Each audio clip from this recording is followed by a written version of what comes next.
Did you know there's a ghost town in the middle of the Blue Mountains National Park which you're allowed to camp at? Well, on this episode, episode 3 of the Signature Campers Adventure, we're leaving the Abercrombie National Park, cruising up the hills, checking out some sights along the way, and finally coming to this amazing place.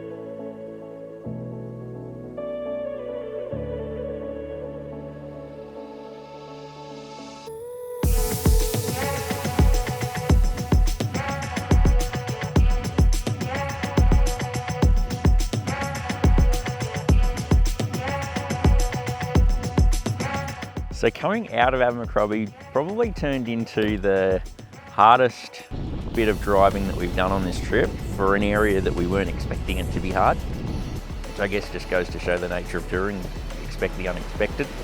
And it was bloody steep. We obviously knew it was steep going down, but coming back out, you know, standard precautions, drop the tyre pressures. I think Sean dropped his down to about 18.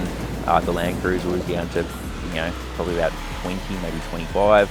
Pretty much everyone dropped their tyres straight down.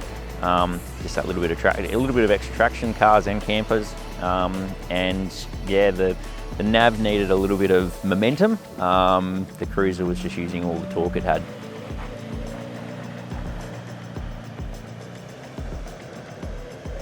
Whoop-de-doos are little lumps in the road, and I believe they're a sort of a flood or rain sort of track maintenance mitigation tool. It's like a giant speed hump effectively. Basically, if you get to a flat part of the track and then all of a sudden it'll rise up and then drop back down, and that's where your clearance, your full drive and your camper clearance comes into its own, because you're up and then you're down. Diverts the water off the track, slows it down and stops erosion of the tracks. Basically, you're following the ridge up, so you've got drops down left and a drop down on the right. Cars just cruising along the ridge, trees starting to grow and towering up over you, the birds and everything, a little bit of wildlife sort of trotting through, plenty of kangaroos.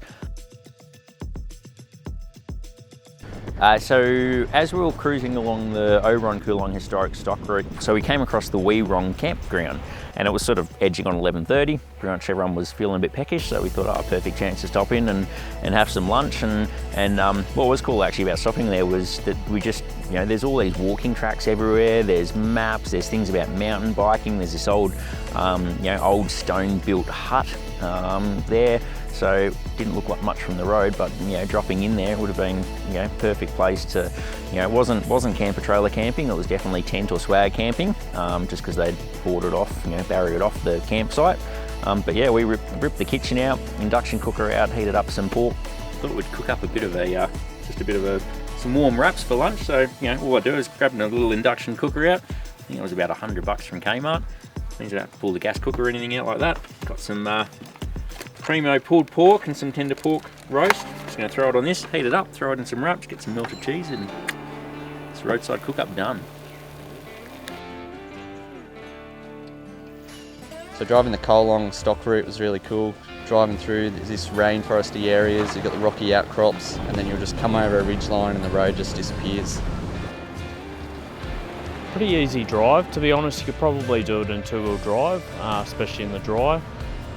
What a magic spot. You're sort of driving along ridge lines and then down into valleys and across little creeks. It's a bit of a hidden gem in the Blue Mountains.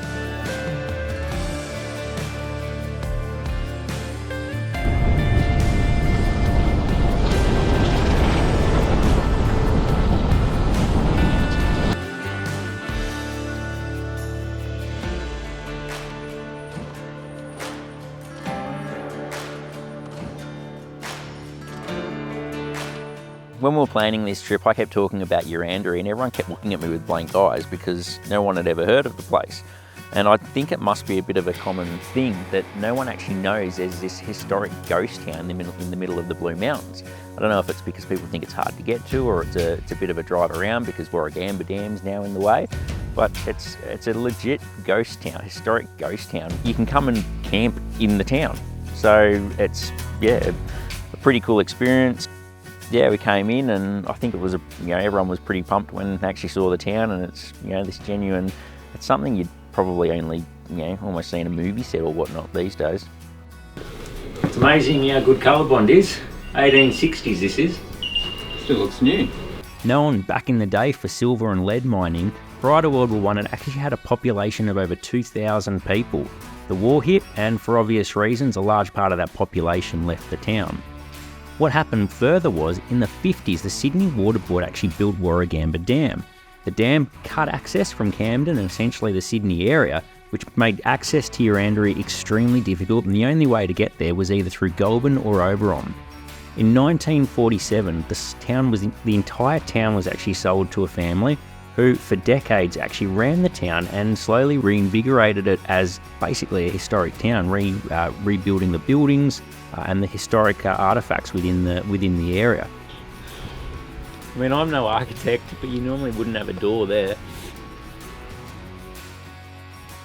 In 2011, the town was handed over to National Parks and Wildlife, who have been managing the site ever since. It's a hidden little gem and well worth the visit. So this area is rich in history from the old silver, gold and lead mining. So there's a lot of old relics around, old utes and trucks and gearboxes and mine shafts and everything like that. There's a few old buildings that you've got access to go inside. They've actually set up little displays and stuff in there, so it's actually quite good that they've kept this place the way it is, and you're welcome to come down and have a look at it. You can see why it's known as a bit of a ghost town. It's a little bit creepy. There's some creaking gates, opening and closing. There's Mrs. Barnes' old boarding house, which is all boarded up, and I'm sure there's some stories to tell in that place. You got the old post office and bank/bakery, which has got a whole lot of relics in it, which are really cool.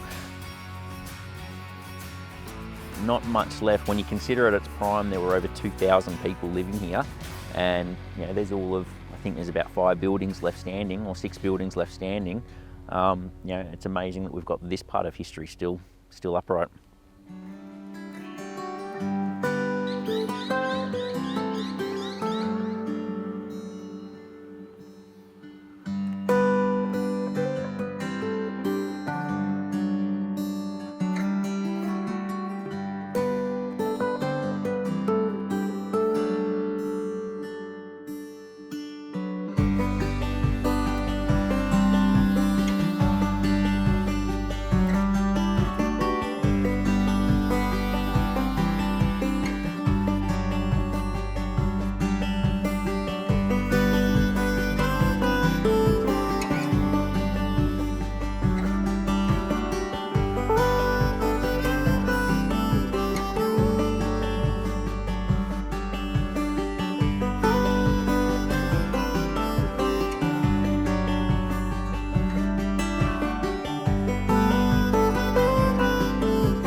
Well guys, after this morning's frost, you wouldn't have thought we'd be rocking around in shorts and t-shirt, but I think as soon as that sun dips, it's going to get real cold. Lucky Camo's on fire duties.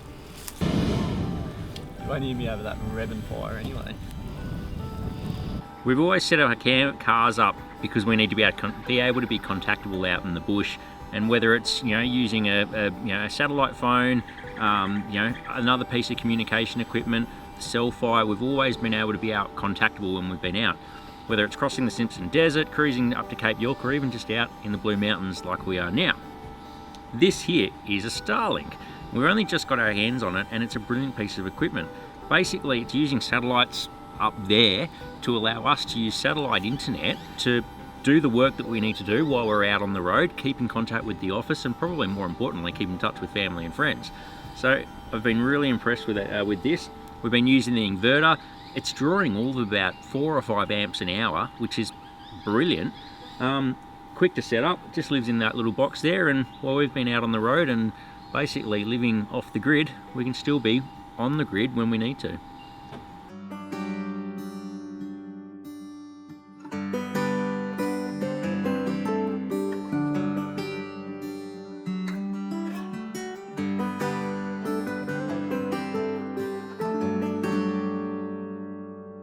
So as we were rolling into camp, there's a sign saying beware the dingoes, and we thought, bloody hell, we're back on Fraser Island, and not really thinking there were too many dingoes in the Blue Mountains.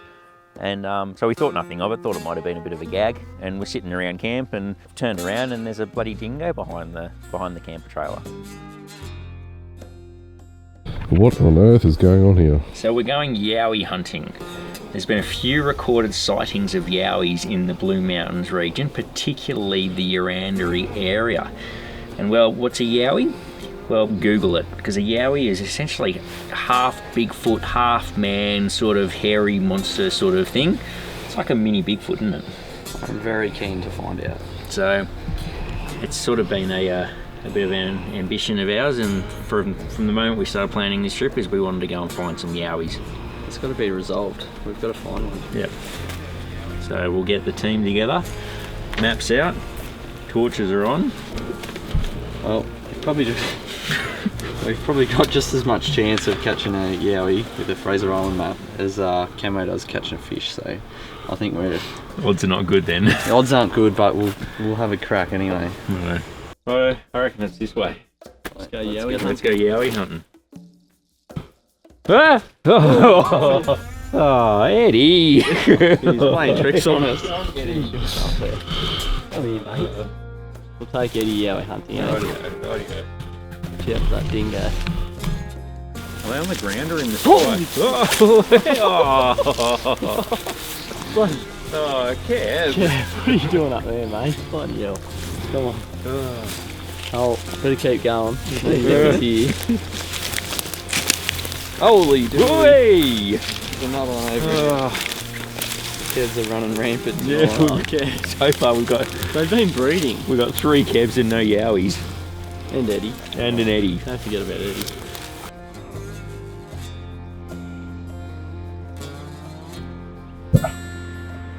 Thank you for joining me on this important meeting. I've got to say I'm a little bit stumped. No?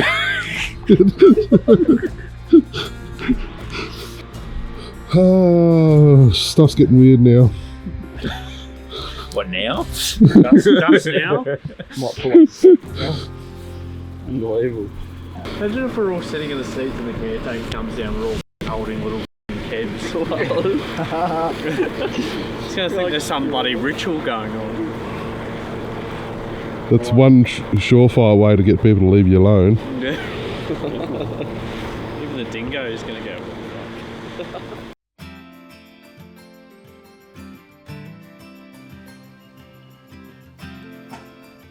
So Aaron, how was that for a last night's camp?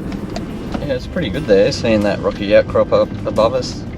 Yeah, it's an awesome spot. That's another one I'm going to put in my little list I've been accumulating over some years, and yeah, that's definitely one I'll come back to. Yeah, definitely keen to come back to that one. I think what's cool about that one is it's actually a pretty cruisy, easy drive in. Bit of distance, but pretty easy drive in. But yeah, the amount of tracks around here, it's just there's stuff darting off everywhere. How many ghosts did you count in your rooftop tent there, Camo? No, nothing come and bother me last night, which was good. I thought Mrs. Brown's boarding house stays would have come and said all that. Yeah, I'm definitely glad they didn't. So Mrs. Barnes? Oh, well, yeah, Mrs. Barnes's as well. Sometimes you just got to appreciate that places like this have been taken over by national parks and upkept to the level that they are. That place is pretty special, and yeah, it's good to see that the national parks have taken over and restored a few buildings and stuff like that. So yeah, people like us can come out and enjoy them. Yeah, they've done a pretty good job out here. Sometimes they get a bit of a harsh rap, but probably undeserved, especially when you come to places like this, and yeah, it's just like the maintenance on it's unreal.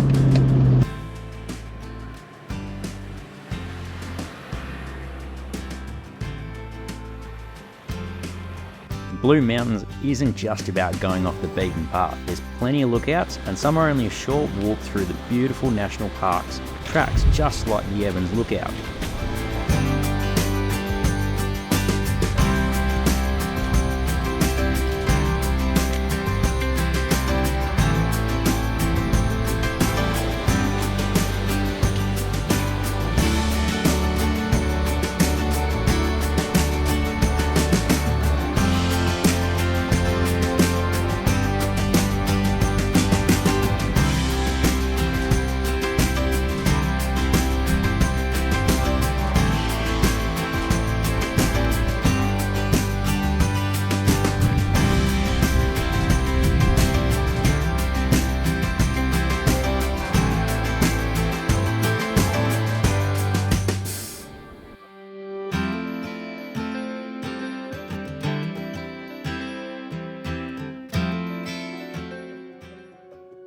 No trip to the Blue Mountains though is complete without a stop at one of the many cafes for a hot cuppa on a cold, windy day.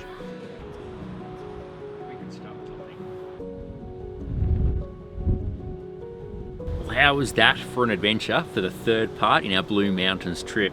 From climbing the hills out of the beach in the Abercrombie National Park to cruising down the Oberon-Coulon historic stock route and obviously checking out Yerranderie. What an unreal destination. Well, we're finishing it off with some epic views in the Blue Mountains National Park.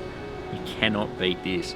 Thank you very much for watching us. Make sure you check out all of our campers that we've brought on the trip at our website at www.signaturecampertrails.com.au or visit one of our dealerships around Australia. We're all over the place. We'd love to see you, show you some of the campers that we love taking out and using on these trips.